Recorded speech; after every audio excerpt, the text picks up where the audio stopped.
Liverpool a confirmé que Jarell Quansah a signé un nouveau contrat à long terme. Les Reds ont réussi à prolonger le contrat du joueur de 21 ans, ce qui le maintient à Anfield dans un avenir proche. Le défenseur central a réalisé une excellente percée et n'est pas loin de recevoir sa première convocation en équipe d'Angleterre. Sur le plan national, Jarell Quansah a fait ses débuts à Liverpool sous la houlette de Jürgen Klopp, mais c'est l'arrivée d'Arne Slot qui a permis au jeune homme de franchir un nouveau palier. Sur le site officiel de Liverpool FC, Jarell Quansah a déclaré « Je ne pourrais pas être plus heureux en ce moment.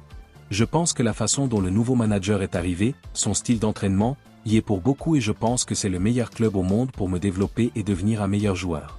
Je pense que les joueurs qui m'entourent, avec lesquels je vais travailler dur et que j'écouterai, sont les meilleurs à ce poste en ce moment. Donc, comme je l'ai dit, il n'y a probablement pas de meilleur endroit où je pourrais être. » En concurrence avec Ibrahima Konaté pour le droit d'accompagner le capitaine et légende Virgil van Dijk au cœur de la défense des Reds, Jarell Quansah est clairement un membre très apprécié de l'équipe d'Arne Slot. Aujourd'hui récompensé pour son développement, le nouveau contrat du joueur de 21 ans lui permettra de monter dans la hiérarchie de l'équipe, à la fois en termes de statut et d'argent. Les Reds devraient également proposer de nouveaux contrats à Ibrahima Konaté et Virgil van Dijk, Arne Slot accordant la priorité à l'avenir de ses défenseurs de l'équipe première. Le conseil d'administration de Manchester United doit se réunir à Londres mardi et il semblerait que le poste d'Erik ten Hag soit toujours en jeu, même si son équipe a évité la défaite contre Aston Villa dimanche.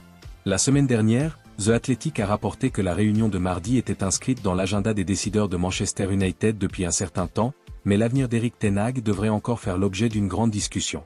Le propriétaire Sir Jim Ratcliffe et Sir Dave Brailsford assisteront à la réunion, ainsi que les personnes récemment nommées, notamment le directeur général Omar Berrada, le directeur sportif Dan Ashworth et le directeur technique Jason Wilcox. Ces personnalités ont assisté depuis les tribunes dimanche après-midi au match nul 0-0 de Manchester United sur le terrain d'Aston Villa, un résultat qui place les Red Devils à la 14e place avant la pause internationale.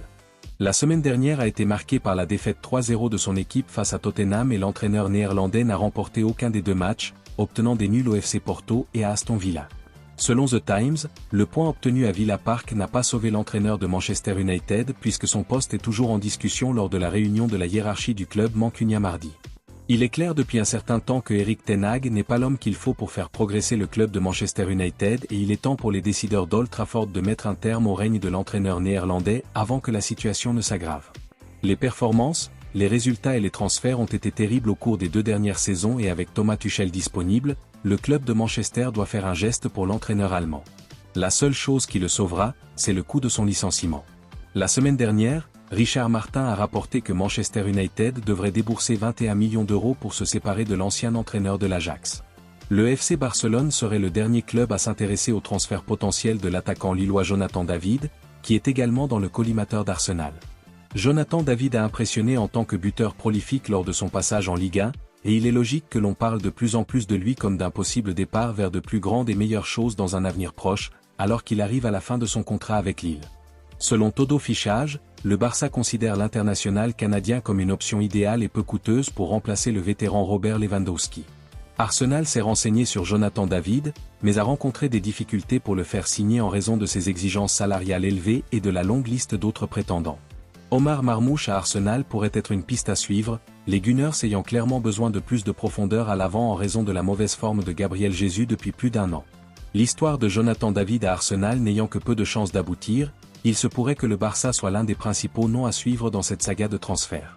Le joueur de 24 ans n'est peut-être pas le meilleur avant-centre du football mondial, mais il est suffisamment bon pour remplacer le vieillissant Robert Lewandowski, qui ne pourra certainement pas continuer à jouer 90 minutes semaine après semaine trop longtemps. L'international polonais est toujours en activité à l'âge de 36 ans, mais Jonathan David pourrait être une couverture idéale et peut-être même un remplaçant à long terme à l'avant.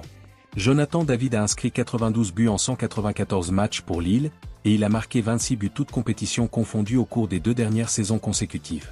La récente blessure de Dani Carvajal a contraint le Real Madrid à intensifier ses efforts pour recruter Trent Alexander-Arnold de Liverpool.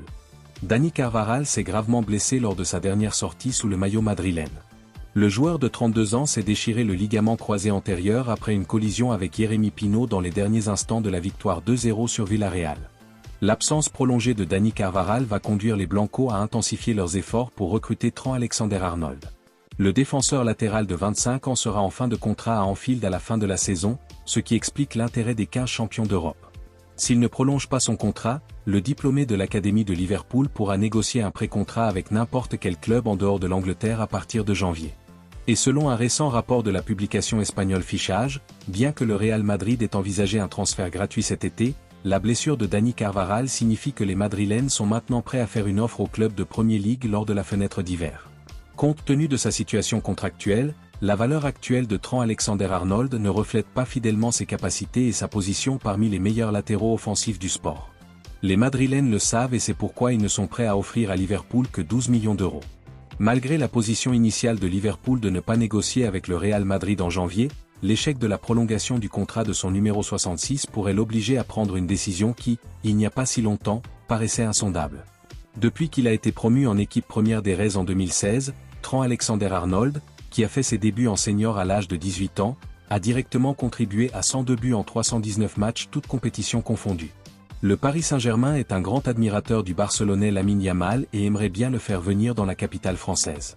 Les géants français, dirigés par l'ancien entraîneur du FC Barcelone Luis Enrique, sont en train de construire une équipe pour l'avenir.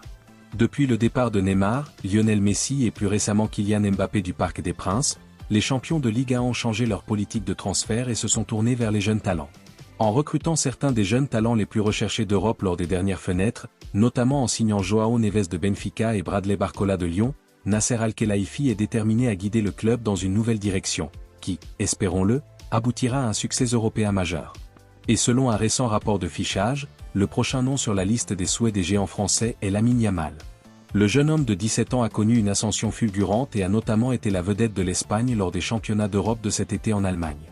L'adolescent talentueux a permis à son pays de remporter son 4e championnat d'Europe et continue d'impressionner en club. Depuis qu'il a été promu dans l'équipe première du club catalan l'année dernière, Lamine Yamal a déjà contribué directement à 26 buts en 61 matchs toutes compétitions confondues. Le contrat de l'attaquant au Camp Nou expire en 2026, mais le président de Barcelone, Joan Laporta, travaille déjà à sa prolongation. Toutefois, si aucun accord n'est trouvé, le Paris Saint-Germain testera la détermination de ses rivaux espagnols avec une offre qui, si elle est acceptée, fera de Lamine Yamal la recrue la plus chère de l'histoire du football. Pep Guardiola est dans la dernière année de son contrat avec Manchester City. Le contrat du joueur de 53 ans à l'Etihad doit expirer à la fin du mois de juin de l'année prochaine et il n'a pas encore donné d'indication quant à sa volonté de renouveler son contrat. Manchester City souhaite bien sûr que son manager vedette s'engage pour l'avenir avec le club. L'ancien entraîneur du FC Barcelone et du Bayern Munich entame sa 9e saison à la tête de l'équipe et reste en course pour remporter son 7e titre de Premier League. Et bien que le club soit serein quant au contrat de l'entraîneur qui expire bientôt, on s'attend à ce que les négociations officielles pour un nouveau contrat commencent bientôt. Selon TBR Football, les décideurs de Manchester City sont prêts à offrir à l'homme de 53 ans un contrat évolutif et à inclure des clauses inhabituelles, dont l'une pourrait lui permettre de quitter son poste quand il le souhaite. Pep Guardiola, qui est né à Sant Pedor en 1971, a généralement négocié ses 2 précédents contrats pendant les mois d'hiver, mais il n'est pas certain qu'il poursuive cette tendance cette année. On peut supposer que l'Espagnol attend de voir l'issue de la bataille juridique de Manchester City, qui fait face à 115 accusations d'irrégularité financière. Le verdict final est attendu au début de l'année prochaine.